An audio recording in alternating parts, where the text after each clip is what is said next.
ಎಲ್ಲ ಭಾರತ ದೇಶದ ನಾಗರಿಕರೇ, ಸದ್ಯದಲ್ಲಿ ಈ ಶೀತ ಗಾಳಿ ಬೀಸ್ತಾ ಇರೋದರಿಂದ ಈ ಉಷ್ಣಾಂಶ 5ರಿಂದ 6 ಡಿಗ್ರಿವರೆಗೆ ಹೋಗ್ತದೆ ಅಂತೇಳಿ ಡಿಸ್ಟ್ರಿಕ್ಟ್ ಅಡ್ಮಿನಿಸ್ಟ್ರೇಷನ್ಲಿಂದ ಹೇಳಿದ್ದಾರೆ. ಎಲ್ಲೋ ಅಲರ್ಟ್ ಕೂಡ ಘೋಷಿಸಿದ್ದಾರೆ. ಇಂಥ ಸಮಯದಲ್ಲಿ ನಾವು ನಮ್ಮನ್ನು ರಕ್ಷಿಸಿಕೊಳ್ಳದಿದ್ದರೆ ಸಾವುಗಳು ಸಂಭವಿಸುವ ಪ್ರಮೇಯ ಇರ್ತದೆ. ಹಾಗಾಗಿ ನಾವು ಬಟ್ಟೆ ಧರಿಸುವಾಗ ಪದರು ಬಟ್ಟೆಗಳನ್ನು ಹಾಕಿಕೊಳ್ಳಿ. ಒಳಗಡೆ ತೆಳ್ಳನೆ ಬಟ್ಟೆಗಳು ಹಾಕಿಕೊಂಡು ಮೇಲೆ ದಪ್ಪ ಬಟ್ಟೆಯನ್ನು ಹಾಕಿಕೊಳ್ಳಿ. ತಮಗೆ ಆ ದೇಹ ಬೆಚ್ಚಗಿಡ್ತದೆ. ಎರಡನೇದಾಗಿ ಮಲಗಿಕೊಳ್ಳೋ ಕೂಡ ಕೌದಿ ಹಚ್ಚಿಕೊಳ್ಳಿ. ನಮ್ಮ ಉತ್ತರ ಕರ್ನಾಟಕದ ಕೌದಿ ಏನಿದೆ ಭಾಳ ಫೇಮಸ್ ಇದೆ. ಒಳಗಡೆ ಒಂದು ಲುಂಗಿ ಅಥವಾ ಧೋತ್ರ ಹಚ್ಕೊಂಡು ಮಲ್ಕೊಂಡ್ರೆ ತಮಗೆ ಚಳಿನೇ ಆಗೋದಿಲ್ಲ. ಹಸಿ ಬಟ್ಟೆಯನ್ನು ಯಾವುದೇ ಕಾರಣಕ್ಕೂ ಹಾಕಿಕೊಳ್ಬೇಡಿ. ತಲೆಯನ್ನು ಮುಚ್ಚಿಕೊಳ್ಳಿ. ಯಾಕಂದರೆ ತಲೆಯಿಂದ ಶಾಖ ಹೊರ ಹೋಗ್ತಕ್ಕಂಥದ್ದು ಇರ್ತದೆ. ಅದರಿಂದ ಕೂಡ ಅಪಘಾತ ಪ್ರಾಬ್ಲಮ್ ಆಗ್ತದೆ. ಬಾಯಿಯನ್ನು ಮುಚ್ಚಿಕೊಳ್ಳಿ.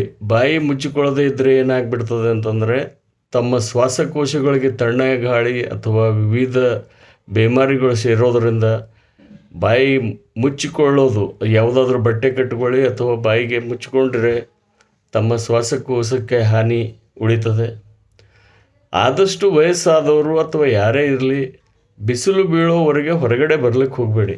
ಯಾಕಂದರೆ ಚಳಿ ಎಷ್ಟು ಉಷ್ಣ ಜೀವ ತೆಗೆದುಕೊಳ್ತದೋ ಅದೇ ರೀತಿ ಚಳಿ ಕೂಡ ಅದಕ್ಕಿಂತಲೂ ಹೆಚ್ಚಿನ ಜೀವಗಳು ತೆಗೆದುಕೊಳ್ತದೆ. ಕಾರಣ ಏನಂತಂದರೆ ಇಲ್ಲಿ ಈ ಚಳಿಗಾಲದಲ್ಲಿ ರಕ್ತನಾಳಗಳು ಸಂಕುಚಿತಗೊಂಡು ನಮಗೆ ಪ್ರಾಬ್ಲಮ್ ಆಗೋದೇನಂತಂದರೆ ಎಲ್ಲಕ್ಕಿಂತಲೂ ಹೃದಯಾಘಾತ ಅಥವಾ ಬ್ರೈನ್ ಸ್ಟ್ರೋಕಿಂದ ಚಾನ್ಸಸ್ಗಳಿರ್ತವೆ. ಅಂಥದ್ರಲ್ಲಿ ನಮ್ಮನ್ನು ನಾವು ರಕ್ಷಿಸ್ಕೊಳ್ಳಿಲ್ಲ ಅಂತಂದರೆ ನಮ್ಮ ಜೀವ ಕೂಡ ಹೋಗ್ಬೋದು. ಮತ್ತು ಯಾವಾಗಲೂ ಹವಾಮಾನ ವರದಿಯನ್ನು ನೋಡ್ತಾ ಇರ್ರಿ. ನಾಳೆ ಯಾವ ರೀತಿ ಈಗಂತಲೂ ಎಲ್ಲರ ಹತ್ರ ಮೊಬೈಲ್ ಇದೆ. ಹವಾಮಾನ ವರದಿ ತಮ್ಮ ಮೊಬೈಲ್ನಲ್ಲೇ ಸಿಗ್ತದೆ. ಅಥವಾ ಯಾರನ್ನಾದರೂ ಕೇಳ್ಕೊಳ್ಳಿ.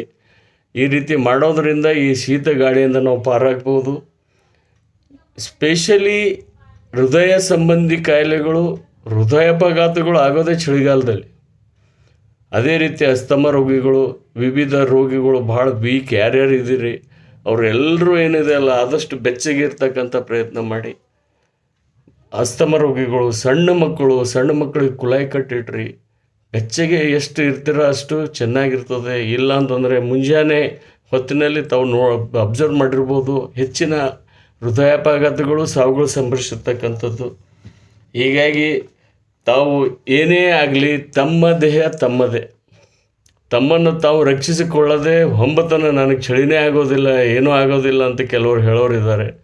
ಯಾಕಂದರೆ ಅದರ ಪರಿಣಾಮ ಆಮೇಲೆ ಗೊತ್ತಾಗ್ತದೆ, ಚಳಿಯಿಂದ ತಾವು ಎಕ್ಸ್ಪೋಸ್ ಆದಾಗ ಮಾತ್ರ.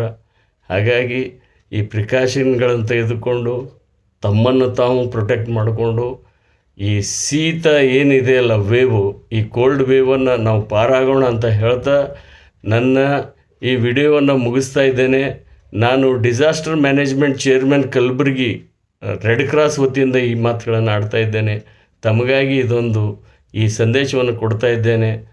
ನಾಗರಿಕರೇ, ತಮ್ಮನ್ನು ತಾವು ರಕ್ಷಿಸಿಕೊಳ್ಳಿ. ಧನ್ಯವಾದ.